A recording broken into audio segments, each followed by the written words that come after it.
my time as a corporate lawyer, we used to deal with compliance issues a lot. And one of the ways we always talked about dealing with compliance issues is you need to attack it from the inside and the outside.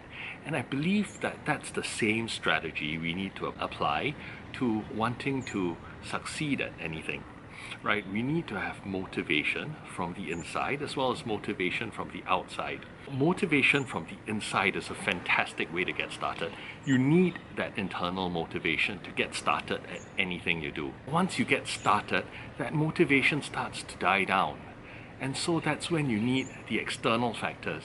You need the environment, like-minded people to push you onwards. One of the great killers of motivation is whining and just complaining about things around you, which is why water cooler talk in corporations is so deadly, because even a motivated employee going in and hearing everyone else complaining is going to get demotivated.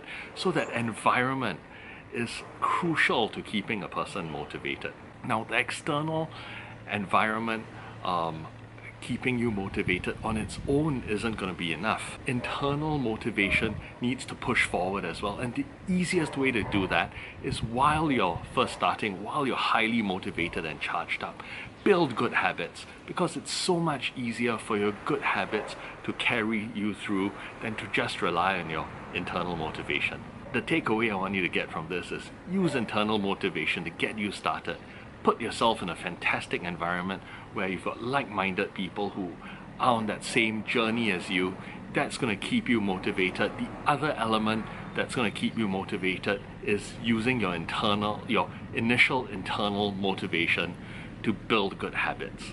And I hope this video helped you. I'll see you next time.